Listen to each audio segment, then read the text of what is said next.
Why hello there everybody, and welcome to my brand new Let's Play of Baldur's Gate 2 Shadows of Arm. Oh yes, this is so... I have so been looking forward to playing this game. I really have. It is...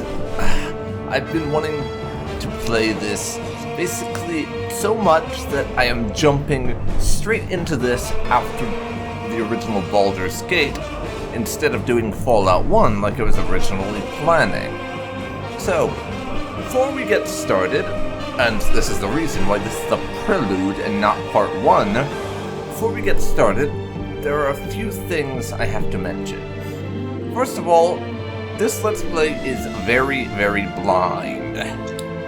Just to give you an idea of how blind it is, I've played through maybe the intro dungeon, or actually not even half the intro dungeon, if I'm being perfectly honest.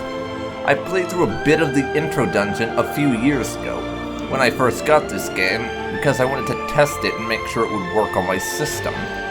And that's all the playing I've done in it. That said, I have watched a couple of Let's Plays of this game, rather sporadically.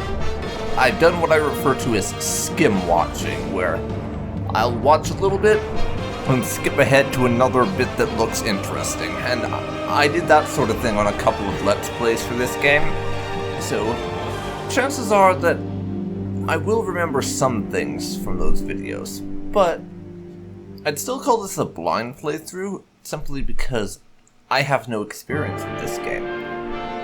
This is my first time committing to a full playthrough with it. And as you might expect, we are going to be continuing on with Toby. So, that's going to be a thing. I will be role-playing as Toby again. And we'll be going back to doing the journal entries for this series. So you should expect some references in those journal entries to things that happened in the first Let's Play.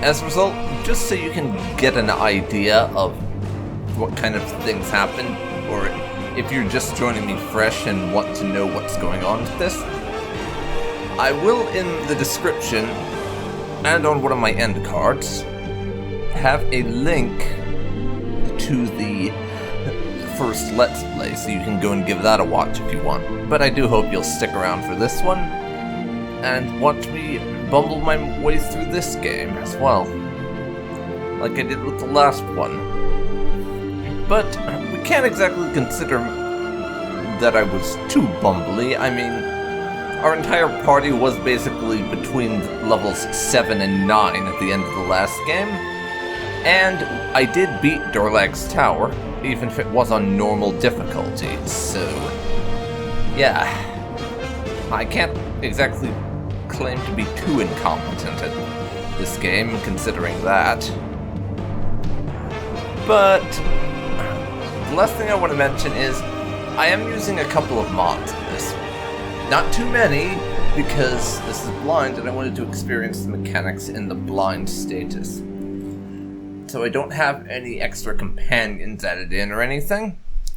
What I do have is the widescreen mod, so that I can play the game in 1080p, and the Baldur's Gate 2 Tweaks Anthology, which I've just added in a few modifications and changes that are supposed to improve some stuff with mechanics and things. And those are in place, but other than that, that's the only mods. But I think now that I've done all my rambling that you need for this LP, we're going to finally click on the Shadows of Arm button that has been sitting there taunting us for the last couple of minutes, and we can see what the game has to throw at us. The Lord of Murder shall perish, but in his death he shall spawn a score of mortal progeny. Chaos shall be sown in their footsteps. So saith the wise Alando. Oh, those bloody fucking priests. I hate them. I really do. Shutting up for the cutscene now.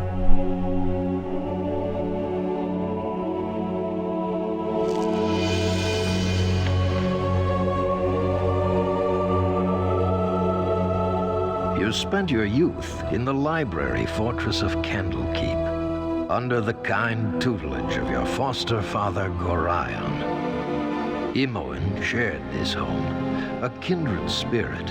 Her background was as mysterious as your own. Gorion's murder brought answers to your questions when his killer Saravak was revealed to be your brother.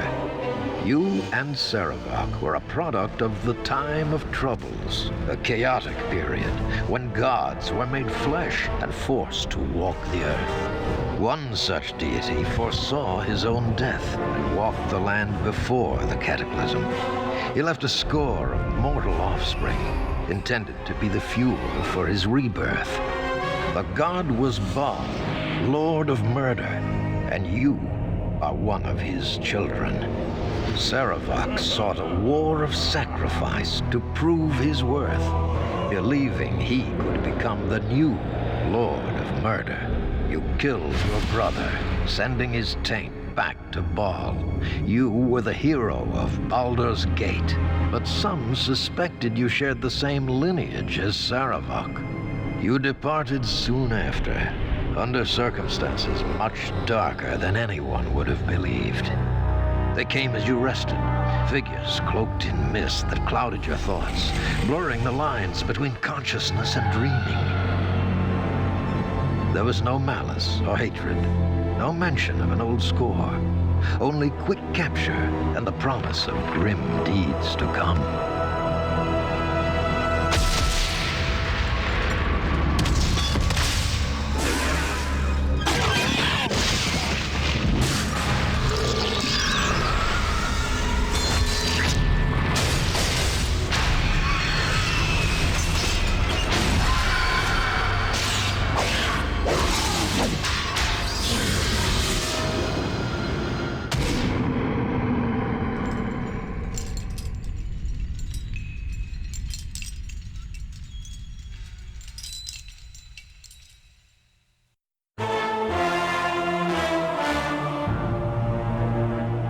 So yeah, Toby and our friends ain't doing so hot.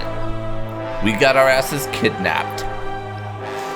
Just after killing Saravak and being all awesome and everything. Good job, Toby. Good job. Anyways, I'm not gonna read this. It's basically just saying how it's just talking about Watcher's Keep, which, as far as I know, is basically the Baldur's Gate 2 version of Durlag's Tower, in terms of difficulty and all. But that was actually a really good summary, and did a good job of summing up everything, and it was just really nice. So, for this prelude, I'm actually going to leave it here, and we'll pick up for part 1, where I will hit that single player button, we will import our character, and get started in the tutorial/intro section of the game. See you next time, everyone!